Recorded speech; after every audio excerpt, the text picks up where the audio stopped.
Hello everyone, welcome back to ISR academy. तो आइए हम लोग कंटिन्यू करते हैं अपने स्टेट बोर्ड के फिजिक्स के पहले टॉपिक को, जो कि हमारा क्या था, रोटेशनल डायनामिक्स। अब तक हमने बच्चों वीसीएम मतलब कि वर्टिकल सर्कुलर मोशन तक कंप्लीट एकदम डिटेल में पढ़ लिया है। अब उसके बाद का जो अगला टॉपिक है वो स्टार्ट होता है आपका रियल वाला रोटेशनल डायनामिक्स। क्या स्टार्ट होता है बच्चों?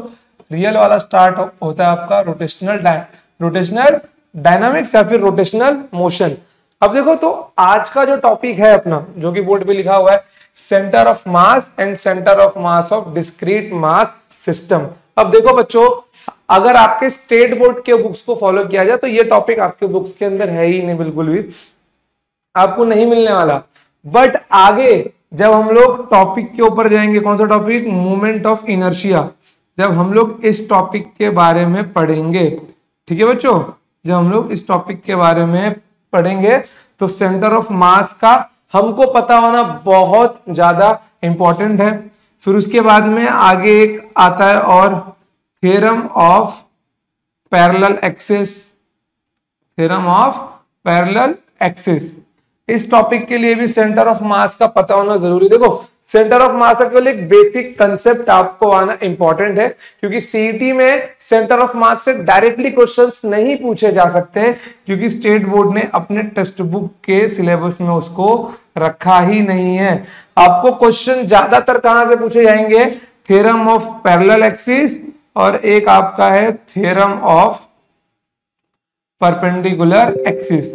ये दो ऐसे थ्योरम है कि जहां से आपके सीईटी में दो क्वेश्चंस कंफर्म होंगे। इतना आप लोग गारंटेड लिख के ले लो कि इन दोनों टॉपिक से तो क्वेश्चंस आना आपके लिए कंफर्म है, ठीक है। बट ये दोनों टॉपिक के आने के पहले आपको मोमेंट ऑफ इनर्शिया आना बिल्कुल नीडेड है, और इसके पहले भी आपको सेंटर ऑफ मास का बेसिक पता होना बहुत इंपॉर्टेंट है। तो आज का जो लेक्चर है वो सिर्फ सेंटर ऑफ मास पे होगा, ठीक है। भले आपके टेक्स्ट बुक में नहीं है, बट इस टॉपिक को हम लोग स्किप नहीं मार सकते अगर हमको आगे आने वाले जितने टॉपिक्स हैं उनको अच्छे से समझना है तो, ठीक है बच्चों। तो आइए हम लोग अपने टॉपिक को स्टार्ट करते हैं। अपने टॉपिक का नाम क्या है? सेंटर ऑफ मास।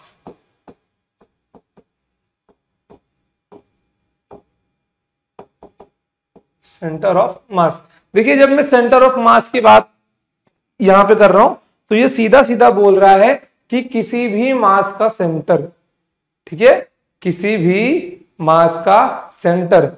सीधी सी बात है, लेट सपोज कि मेरे पास ये एक ऑब्जेक्ट है, अगर मैं इसको सेंटर में यहां पे पकड़ता हूं तो आई कैन बैलेंस इट, तो मैं इसको आराम से बैलेंस कर सकता हूं, ठीक है बच्चों। मे बी ये अभी वैसा नहीं हो रहा है, ठीक है, थोड़ा सा यहाँ पे ना बेंड शेप है, यहां से ट्राई करते हैं। देखो, आप लोग किसी भी मास को अगर बैलेंस कर पाते हो, जैसे कि बचपन में बच्चों बुक नहीं घुमाते अपने हाथ के ऊपर, तो वो जो एक मिड का पॉइंट होता है वो होता है उसका सेंटर ऑफ मास। मतलब कि एक इमेजिनरी पोजीशन होती है जहां पे कि पूरे के पूरे मास क्या होता है वहां पे प्लेस होते हैं, पूरे ऑब्जेक्ट का मास वहां पे क्या होता है?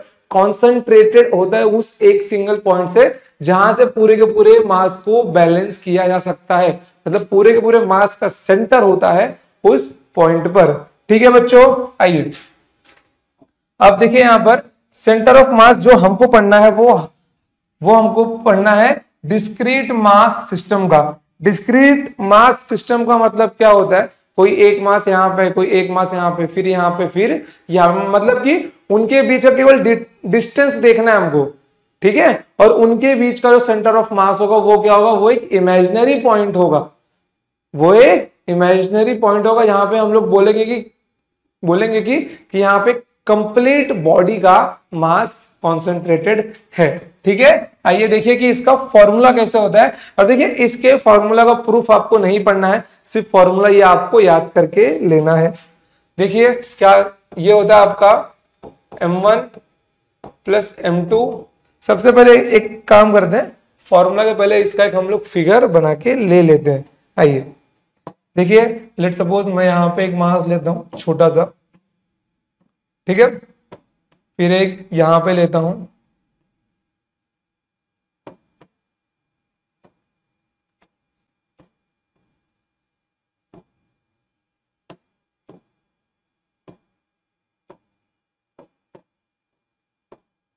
एक यहां पे लेता हूं, एक यहां पे लेता हूं और एक यहां पे लेता हूं। चलिए अब यहां पर बीच में एक एक्सिस खींच देता हूं, ठीक है, यहां पर बीच में एक एक्सिस खींच देता हूं कि मुझे अगर इनका डिस्टेंस निकालना हुआ तो मैं किस ओरिजिन से निकालूंगा। अब ध्यान से देखना, ये है मेरा मास m1, ये है मेरा मास m2, ये है मेरा मास m3, ये है m4 और ये है मेरा mn। ठीक है, काम करो, mn नाम दे दो, इसको दे दो, ठीक है, और इसका नाम दे दो m3। अब देखो यहां पर, यहां से यहां तक का डिस्टेंस मैं इसको बोल देता हूं कि ये है r1 वेक्टर, ठीक है। यहां से यहां तक का जो पोजीशन वेक्टर है वो है मेरा r2 वेक्टर। उसके बाद यहां से यहां तक का जो है वो है मेरा r3 वेक्टर। फिर यहां से यहां तक का जो है वो है मेरा, रुको, ये मेरा rn आएगा, ठीक है, ये मेरा क्या आएगा, rn आएगा, और ये आएगा मेरा r3 वेक्टर। फिर उसके बाद में यहां से यहां तक मेरा क्या होगा, ये मेरा होगा r4 वेक्टर। मतलब ये देखो मैंने कुछ मासेस लिए m1, m2, m3, m4 और एक n मास, मतलब कि लगभग सब सारे जितने मास होंगे यहाँ पे आ जाएंगे। अब इन सारे मासेस का कोई एक सेंट्रल पॉइंट होगा, इन सारे मासेस का कोई एक सेंट्रल पॉइंट होगा, ठीक है।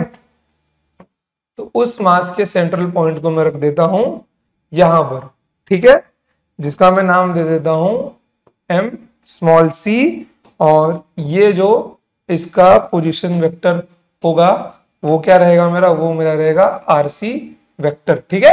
अब बस इसी rc वेक्टर का वैल्यू मुझे यहां से निकालना है, इसी rc वेक्टर का वैल्यू मुझे यहां से निकालना है, जिसका जो हमको ऐसे मिलता है m1 plus m2 plus m3 up to कहां तक गया है, ये mn तक गया है, into rc vector equals to m1 r1 vector plus m2 r2 vector plus m3 r3 vector up to ये कहां तक जाएगा, mn rn वेक्टर, ठीक है।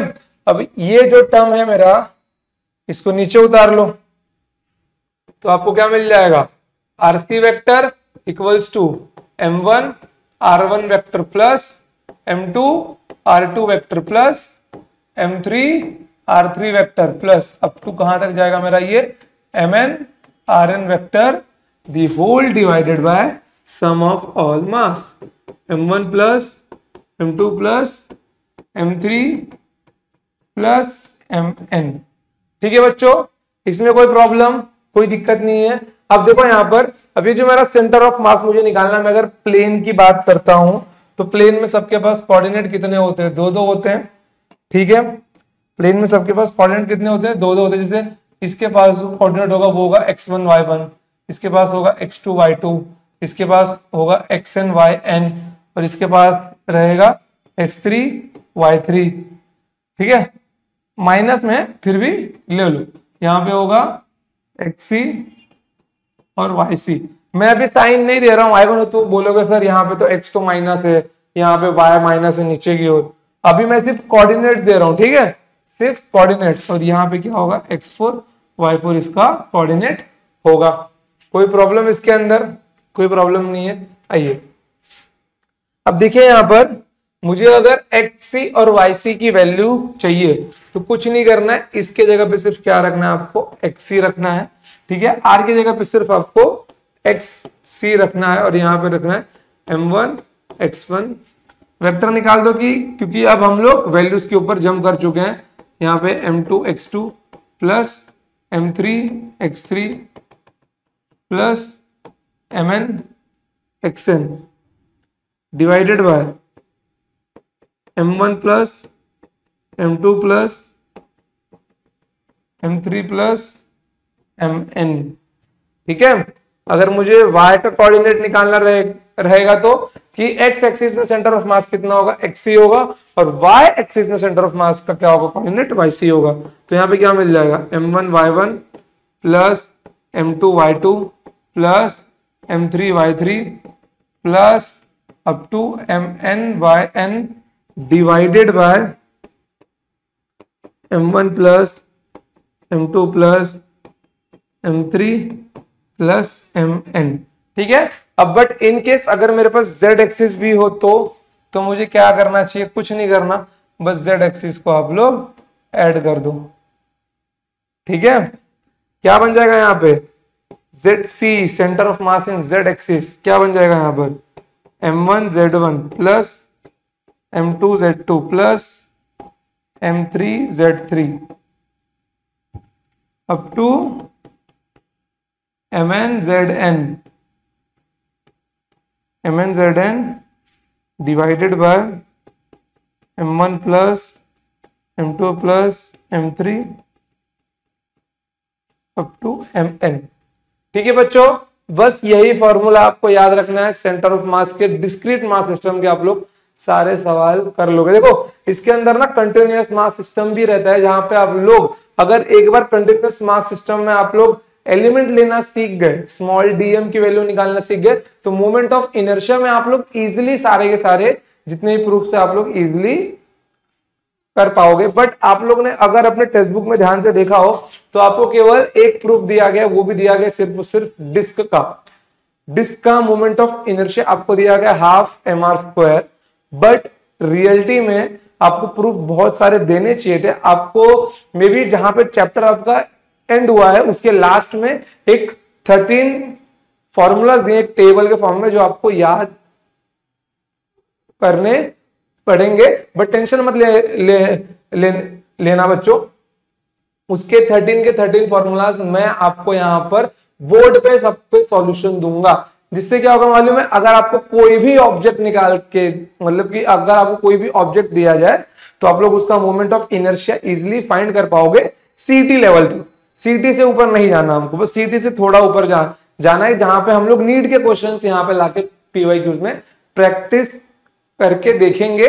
बस उसके ऊपर हमको नहीं जाना, क्योंकि हमारी रिक्वायरमेंट सिर्फ सीडीएस तक, सॉरी सीईटी तक की है, और सीईटी टेक्स्ट बुक से बाहर ज्यादा पूछेगा भी नहीं, सिर्फ वो अपने क्वेश्चंस के पैटर्न को चेंज कर सकता है और वो कुछ चेंज ज्यादा करने वाला नहीं है। ठीक है बच्चों, इसको लिख के ले लो आप लोग एकदम फटफट।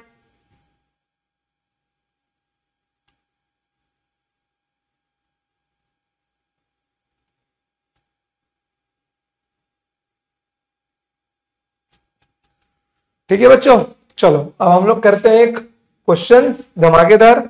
आइए, मैंने 2 मास लिया है, ठीक है।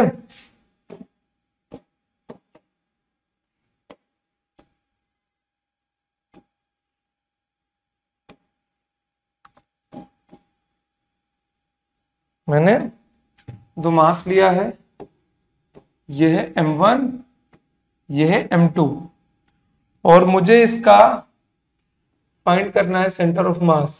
ठीक है, find position of centre of mass from m1 and m2। देखो अब m1 और m2 से सेंटर ऑफ मास का पोजीशन क्यों निकालना। देखो सेंटर ऑफ मास की वैल्यू तो एक ही होगी, बट अलग अलग पॉइंट के नजरिए से दूसरी होगी। जैसे कि मान लो मैं अगर बोलता हूं कि ये एक मेरा ऑब्जेक्ट है और ये मेरा एक बड़ा सा ऑब्जेक्ट है, ठीक है, ये है मेरा 2 kg और ये है मेरा 5 kg। तो जाहिर सी बात है अगर मैं इसको बीच में करना चाहूंगा तो थोड़ा सा इसको बेंड करना होगा, और ये जो मेरा सेंटर ऑफ मास होगा ये इसकी ओर ज्यादा झुका हुआ रहेगा। सेंटर ऑफ मास मेरा क्या होगा, इसकी ओर ज्यादा झुका हुआ रहेगा।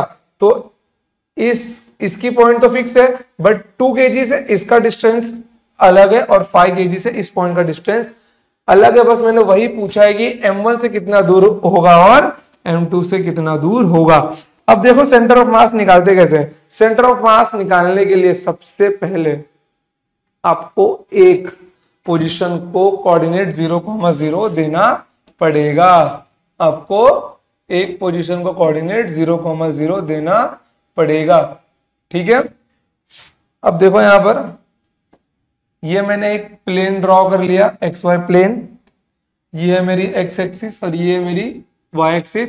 अब ये ओरिजिन पे तो इसका कोऑर्डिनेट क्या होगा 0,0, इनके बीच का डिस्टेंस मैं ले लेता हूं यहां पे, मान लो इनके बीच का डिस्टेंस है b, ठीक है, और इसका कोऑर्डिनेट बन जाएगा b, 0, क्योंकि y तो इसका 0 है, y एक्सिस में है ही नहीं है। तो मैं अभी निकालता हूं xc1, तो इसका फॉर्मूला क्या बन जाएगा, m1x1 plus m2x2 divided by m1 plus m2। अब ध्यान देना, x1 y1 x2 y2, x1 कितना है, 0 है, तो m1 के साथ x1 का कोऑर्डिनेट 0 प्लस m2 x2 की वैल्यू क्या है, b है, divided by m1 plus m2। कितना मिल जाएगा मुझको, ये m2 divided by m1 plus m2 into b, और ये है मेरा xc1। क्या है मेरा, ये xc1 है, ठीक है। चलो अब यहां से निकालते हैं, यहां से क्या मिल जाएगा, देखो xc2, मतलब यहां से मैं अगर मान के चलता हूं कि मेरा सेंटर ऑफ मास अगर यहां कहीं पर है, तो यहां से उसकी पोजीशन क्या है, इसका पोजीशन है m2 divided by m1 plus m2 into times b। अब यहां से निकालना है मेरे को, तो फॉर्मूला क्या होगा, m1x1 plus m2x2 divided by m1 plus m2। अब बच्चों इसके लिए कुछ नहीं करना, बस आपको ओरिजिन शिफ्ट कर देना। आप लोग जिसके भी रिस्पेक्ट में निकालोगे उसका ओरिजिन आपको चेंज कर देना पड़ेगा, ठीक है। बस ओरिजिन ही शिफ्ट करना है आपको, और कुछ भी नहीं करना है। जैसे ही इसका ओरिजिन शिफ्ट होगा, जैसे ही इसका ओरिजिन शिफ्ट होगा, तो यहां पर क्या बन जाएगा, देखो इसके लिए इसका कोऑर्डिनेट क्या बन जाएगा, कोऑर्डिनेट्स क्या होंगे, यहां पर बदल जाएंगे, क्योंकि ओरिजिन यहां पे आया, तो यहां पे अब क्या बन जाएगा मेरा b, 0, और यहां पे क्या बन जाएगा, अब 0, 0 बन जाएगा। तो यहां पे कितने की वैल्यू मिल जाएगी, m1 x1 कितना है, अब b है, प्लस m2 x2 की वैल्यू क्या है, 0 है, divided by m1 plus m2। अब यहां पे कितना मिल जाएगा मेरे को, m1 divided by m1 plus m2 into b, xc2। अब ध्यान से देखना है, बस ये आपको मिल गया position of centre of mass from m1 and m2। यहां से कितनी है मेरी वैल्यू, यहां से मेरी वैल्यू है m1 divided by m1 plus m2 times b। अब देखो बच्चों, अगर ये मेरा वैल्यू राइट है तो इन दोनों को जोड़ के तो मुझको b मिलना चाहिए। एक बार वो भी निकाल के देख ही लेते हैं हम लोग। देखो यहां पर xc1 plus xc2 equals to क्या मिल रहा है मेरे को, m2b divided by m1 plus m2 plus m1b divided by m1 plus m2। Base common ले लो, ऊपर भी b कॉमन ले लो, तो कितना मिल जाएगा, नीचे m1 प्लस m2, ऊपर कितना मिल जाएगा, b into m1 plus m2। तो m1 m2 क्या होगा, कैंसिल होगा, ये आ गया मेरा b। इन दोनों का डिस्टेंस कितना आ रहा है, सम b मिल रहा है, तो xc1 प्लस xc2। तो ये मैंने निकाल लिया अपना सेंटर ऑफ मास, ठीक है बच्चों। देखो अगर कोई भी डाउट हो तो कमेंट सेक्शन में छोड़ो। जिस दिन देखो अभी में भी सेंटर ऑफ मास आपका है, मोमेंट ऑफ इनर्शिया पे आपके 2 रहेंगे लेक्चर, फिर एक आपका होगा थ्योरम ऑफ पैरेलल एक्सिस और एक आपका होगा थ्योरम ऑफ परपेंडिकुलर एक्सिस। ये मेजर आपके 4 लेक्चर होंगे। फिर उसके बाद में एक दिन आपके छोटे मोटे डेरिवेशन जो रहेंगे वो होंगे, एक दिन आपका होगा रोलिंग मोशन, और एक पूरा दिन मतलब कि एक पूरा दिन का लेक्चर 3 घंटा सिर्फ न्यूमेरिकल्स पे रहेगा। मतलब अप्रोक्सीमेटली 7-8 लेक्चर और लगेंगे आपके। तो आपको जो भी डाउट था वो आप लोग पूछ लो, क्योंकि मैं आगे आने वाले पार्ट्स के अंदर वो सारे डाउट्स को बीच बीच में आपका क्लियर करवाता रहूंगा। ठीक है बच्चों, लिख लो इसको आप लोग।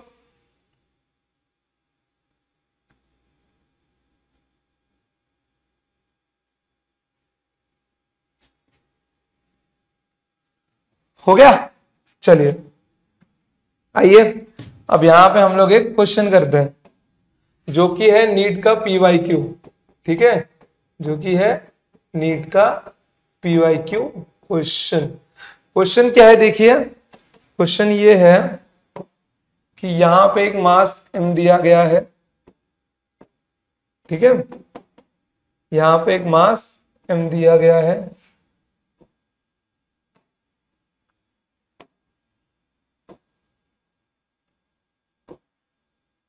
और यहां पे एक मास 2m दिया गया है।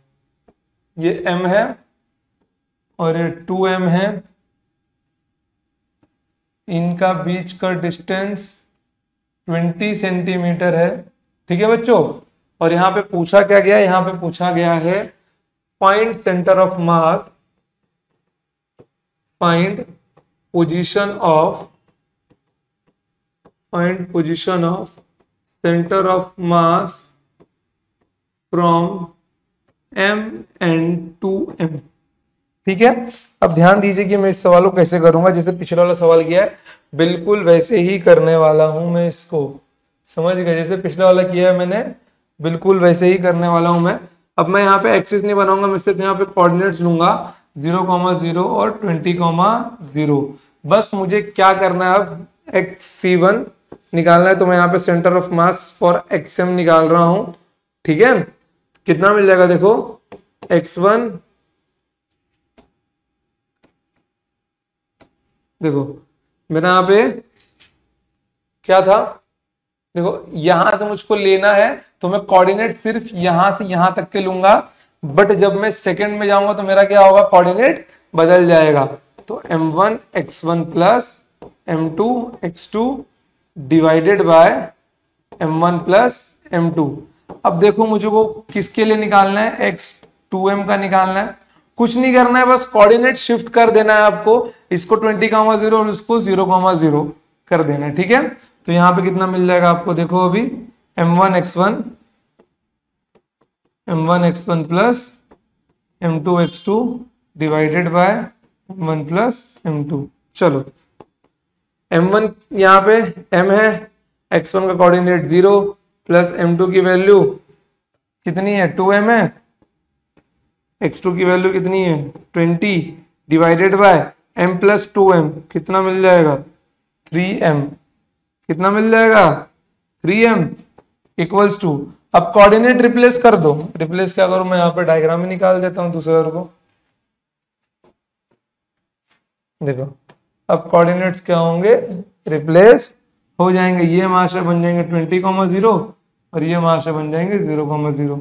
अब यहाँ पे क्या मिल जाएगा मेरे को, x1 का कोऑर्डिनेट क्या बन गया 20, कोई प्रॉब्लम इसके अंदर, देखो नहीं तो इससे भी सिंपल मैं बोलूं आपको, जहां पे ओरिजिन रखो उसको m1 x1 मान लो और दूसरे वाले को x2 y2 मान लो, ठीक है।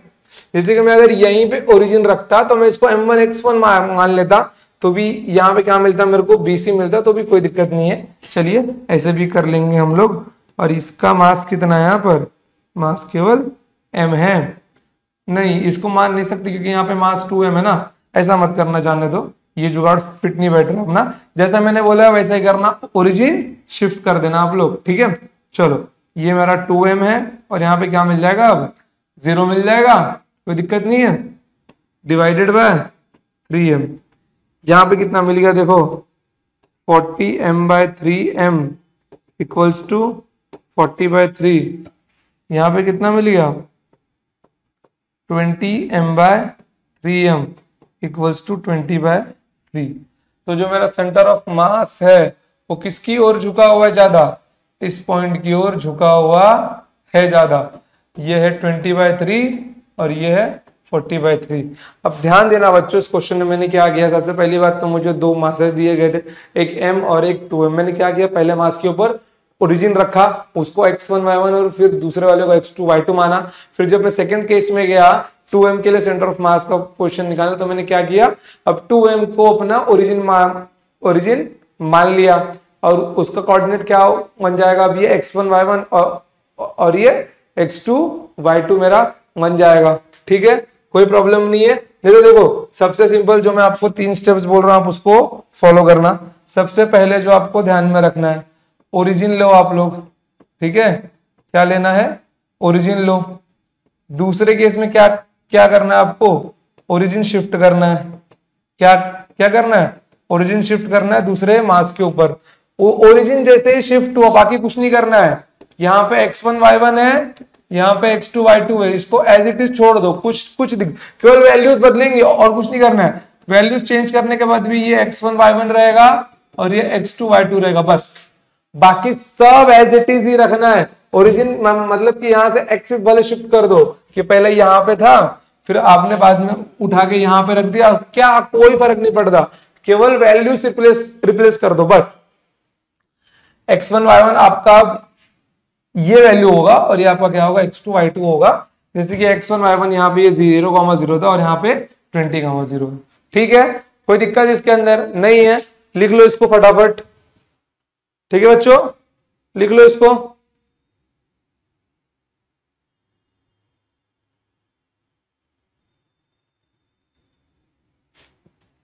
चलो अब हमने दो मास के देखे, अब हम लोग 3 मास के देखते हैं। अब मैं आपको ओरिजिन बना के दूंगा, देखना।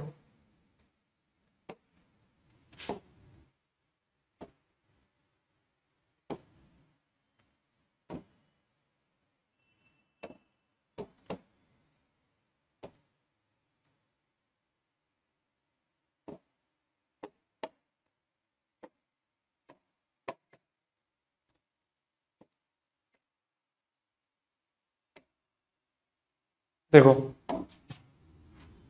इसका कोऑर्डिनेट है 0,0, इसका कोऑर्डिनेट है a,0, a,0 और मेरा ये डिस्टेंस है a, तो इसका कोऑर्डिनेट बन जाएगा 0,a। ठीक है, अब आपको निकालना है find centre of mass from m to m and 3m। 3 masses दिए m, 2m और 3m। अब इसके लिए आपको सेंटर ऑफ मास निकालना है। 1 मिनट आप लोग खुद से ट्राई कीजिए बच्चों, देखिए क्या आता है। ठीक है, वीडियो पॉज करके ट्राई करना, कोई दिक्कत की बात नहीं है। मैं कंटिन्यू करता हूं। अब देखो यहां पर, अब ये एक्स वाई एक्सिस है, कोई गलती से इसमें जेड ले मत लेना, बोलोगे सर 3 मास दिया हुआ है तो क्या जेड तक जाएंगे, बिल्कुल भी नहीं। जिस प्लेन में दिया हुआ है वहीं पे खेलना है आपको। तो यहाँ पे एक्स सी की वैल्यू क्या मिल जाएगी आपको, जिसका कोऑर्डिनेट हमको निकालना है, क्या क्या क्या मिल जाएगी, m1 x1 plus m2 x2 plus m3 x3। Value सारे दिए हुए हैं, x1 y1 x2 y2 x3 y3, बस खत्म बात। और क्या m1 m2 m3 दिया हुआ ही है, कोई दिक्कत की बात नहीं है। अरे भैया क्या हो रही है, m1 plus m2 plus m3 कितना मिल जाएगा मेरे को, ये m1 की वैल्यू m है, x1 मेरा 0 है, m2 की वैल्यू कितनी है, m2 की वैल्यू है 2m, ये प्लस आएगा ना, x2 मेरा कितना है, a है, प्लस m3 मेरा 3m है, लेकिन x3 की वैल्यू क्या है मेरी, 0 है। ये मेरा 3m है, x3 की वैल्यू 0 है। यहां पे क्या मिल जाएगा, m plus 2m plus 3m। अब देखो यहां पर ये दोनों टर्म तो मेरे निकल जाएंगे। यहां पे क्या बच जाएगा, 2am divided by 3 2 5 6 6m, m से m कैंसल, यहां पे कितना मिल जाएगा, a बाय 3 मेरा बचेगा। कोई प्रॉब्लम इसके अंदर, कोई प्रॉब्लम। चलो मेरे को अपना x कोऑर्डिनेट तो मिल गया। अब यहाँ पे क्या है मेरा, yc है, yc में क्या मिल जाएगा मेरे को, यहाँ पे m1 y1 plus m2 y2 plus m3 y3 divided by m1 plus m2 plus m3। ध्यान से देखो, m1 की वैल्यू m है, ठीक है, ध्यान से देखो आप लोग, m1 की वैल्यू क्या है मेरी, m है, y1 की वैल्यू क्या है, 0 है, m2 की वैल्यू क्या है, 2m है, y2 की वैल्यू क्या है, 0 है, प्लस m3 की वैल्यू क्या है मेरी, m3 की वैल्यू 3m है और y3 की वैल्यू a है। कोई दिक्कत नहीं है। नीचे कितना मिल जाएगा, m plus 2m plus 3m, ये दोनों टर्म तो ऐसे ही निकल जाएंगे 0 0 वाले। यहाँ क्या बचेगा, 3am डिवाइडेड बाय 6 m से m कैंसिल, 3 2 जा 6 मतलब a/2 आ गया मेरा कोऑर्डिनेट। अब देखो भैया कोऑर्डिनेट लाना तो सिंपल वास्ता, देखो यहाँ पे 3m ऊपर 3m, तो मैं क्या बोल सकता हूँ कि केसेस क्या होंगे यहाँ पर भाई, जब दोनों ओर बराबर मास है तो सेंटर ऑफ मास तो बीच में मिलेगा ना, तो मिल तो गया y पे a/2, तो यहाँ पे क्या होता a/2 होता, और x के ऊपर क्या है मेरा a/3 है, तो मेरा सेंटर ऑफ मास कहीं इस पॉइंट पे मिलेगा, मेरा सेंटर ऑफ मास कहीं इस पॉइंट पे मिलेगा, जिसका कोऑर्डिनेट क्या होगा a/3, a/2। कोई प्रॉब्लम बच्चों इसके अंदर? कोई प्रॉब्लम नहीं, सिंपल टॉपिक है, सिंपल सा है, देख लो इसको, फटाफट लिख लो, आप लोग लिख लो।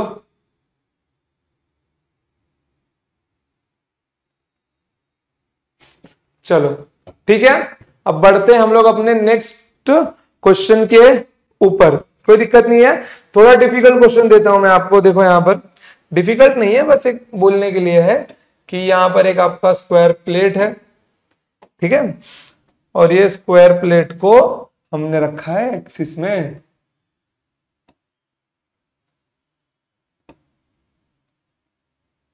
और इस स्क्वायर प्लेट को हमने रखा है अपने एक्सिस में, ठीक है। तो यहां पे क्या है मेरा कोऑर्डिनेट 0,0, इसका कोऑर्डिनेट है a,0, इसका कोऑर्डिनेट है a,a, और इसका कोऑर्डिनेट है 0,a। चलो कोई दिक्कत नहीं है। इस भाई साहब के पास 4 मासेस भी हैं, VIP है ये, एकदम सब रखा है अपने पास। चलो बस 4 मासेस की जगह अपनी अपनी पहुंच जाए, फिर सवाल पूरा।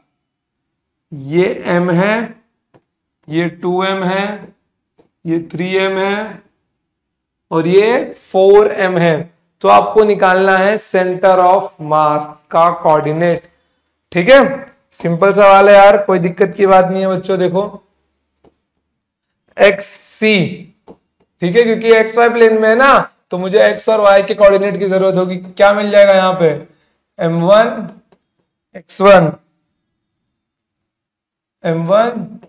x1 plus m2 x2 plus m3 x3 up to कहां तक जाएगा ये, सॉरी यार, ये m4 x4 आएगा, m4 x4 divided by m1 plus m2 plus m3 plus m4। कुछ नहीं करना, m1 की वैल्यू m है, x1 की वैल्यू 0 है, ठीक है, m2 की वैल्यू 2m है, x2 की वैल्यू a है, प्लस m3 की वैल्यू 3m है, x3 की वैल्यू a है, प्लस m4 की वैल्यू 4m है, लेकिन x4 की वैल्यू 0 है, divided by m plus 2m plus 3m plus 4m।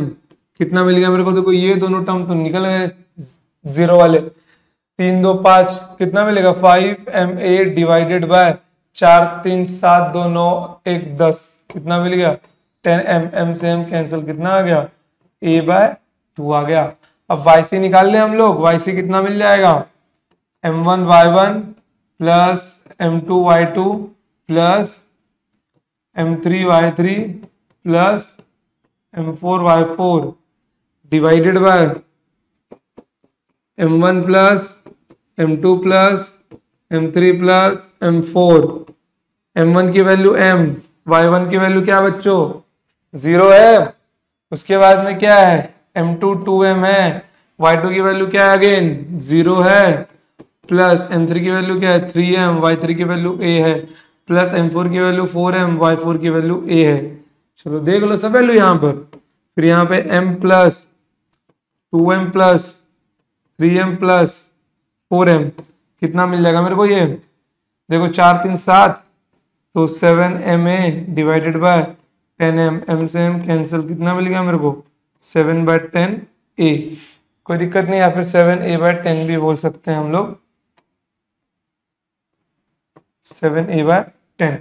तो यहाँ पे मेरा जो सेंटर ऑफ मास है यहाँ पे तो a/2 पे आएगा, ठीक है, और यहाँ पे कहाँ होगा थोड़ा सा ये 7a/2, 7/10 ना, मतलब कि लगभग इस साइड में रहेगा ये, ठीक है।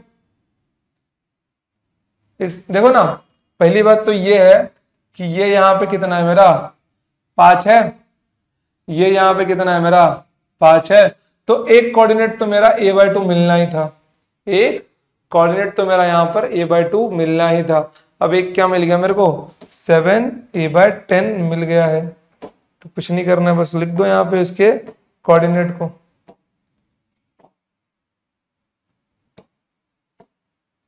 कोऑर्डिनेट थोड़ा कहीं यहाँ पे मिल जाएगा मेरे को, क्या मिल जाएगा a/2 डिवाइडेड बाय 7a/10।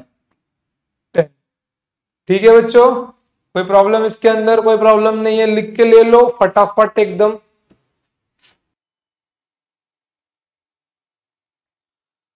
ठीक है बच्चों, चलो तो बढ़ते हैं आगे। आइए देखो, एक ये सवाल है, मैं चाहता हूं कि इसको आप लोग खुद से प्रैक्टिस करो।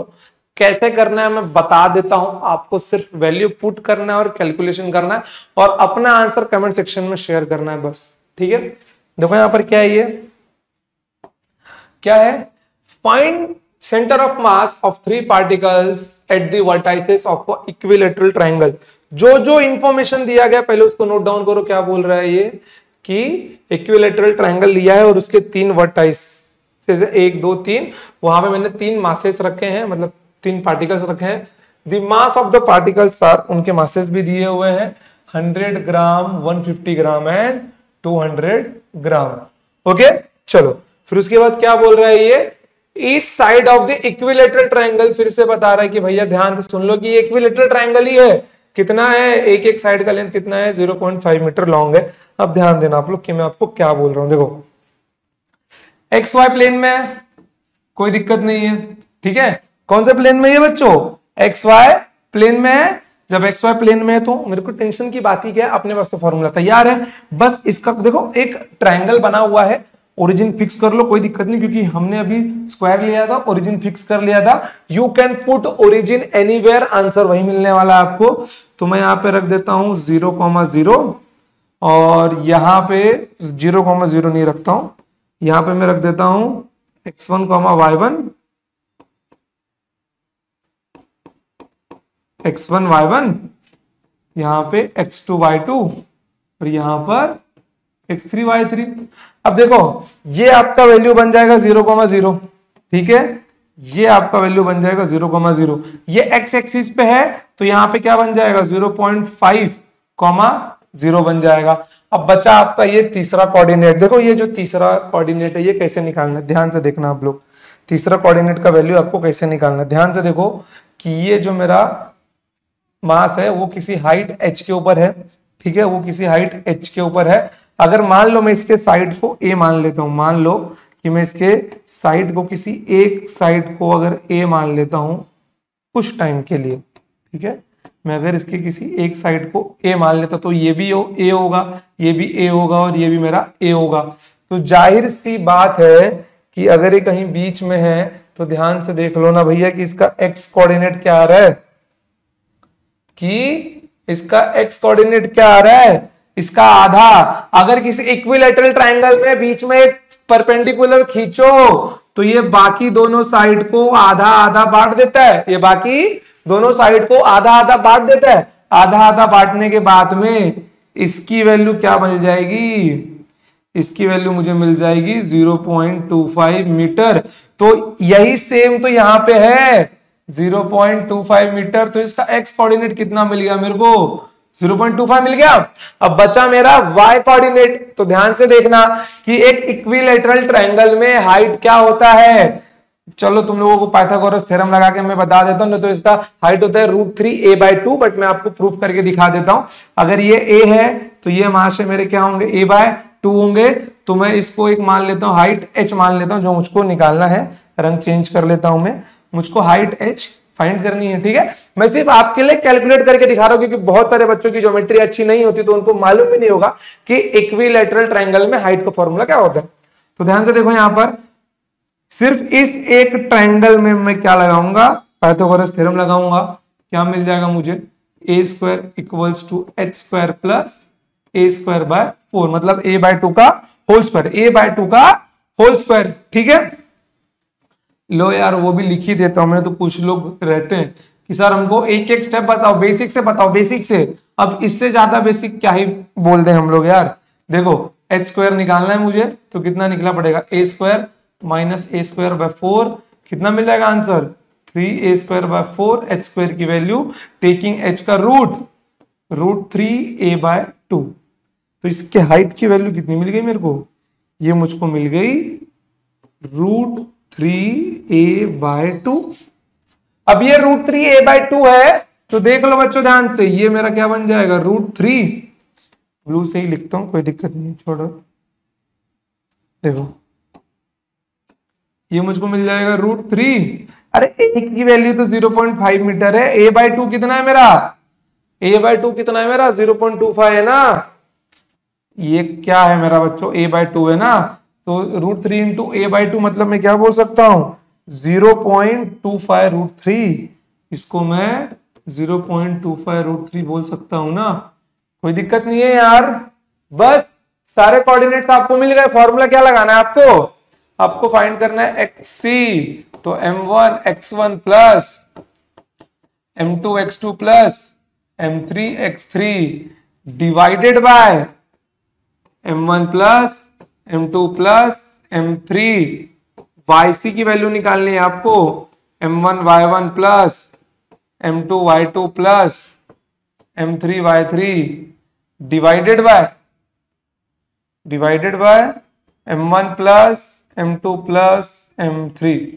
ठीक है बच्चों, तब देखो मैंने सारे कोऑर्डिनेट्स आपके लिए ढूंढ दिए, x1 y1 ढूंढ दिया है, x2 y2 ढूंढ दिया है, x3 y3 ढूंढ दिया है, और मासेस तो दिए हुए ही हैं। चलो इसको आप भी अपने मर्जी के हिसाब से, इसको m1 ले लो, इसको m2 ले लो और इसको m3 ले लो, कोई दिक्कत की बात नहीं है। ठीक है, अब सॉल्यूशन करके सिर्फ आपको कमेंट करना है, वीडियो को लाइक करना है, और चैनल पर नए हो तो चैनल को सब्सक्राइब करके ही जाना है, अगर स्टेट बोर्ड के बच्चे हो तो बिल्कुल, क्योंकि देखो सीईटी में आपको जितना कुछ चाहिए ना बच्चों, वो सब मैं आपको यहाँ पे दूंगा, डरने की कोई बात नहीं, सारी की सारी चीजें मिलेंगे। रोटेशनल डायनामिक्स के सीटी के सारे पीवाईक्यूज मैं आपको यहाँ पे सॉल्व करवाऊंगा, एक एक क्वेश्चन आपको कहीं भी नहीं मिलने वाले हो कि आपको सीटी के सारे क्वेश्चंस को यूट्यूब पे आके सॉल्व भी करवा दे। ठीक है, बट अगर आपको ऑफलाइन में सीखना है तो यू कैन कम एंड यहाँ पे आप लोग सीख सकते हो, बट हाँ इसका आंसर आपको निकालना है और मुझे कमेंट सेक्शन में भेजना है। ठीक है बच्चों, कोई प्रॉब्लम है, कोई प्रॉब्लम नहीं है, लिख लीजिए इसको आप लोग फटाफट। ठीक है बच्चों, तो आज के लिए इतना ही, मिलेंगे कल जहां पे हम लोग पढ़ने वाले हैं मूवमेंट ऑफ इनर्शिया। ओके, मिलते हैं next time, till then tata bye bye, Jai Hind, जय भारत, लव यू ऑल।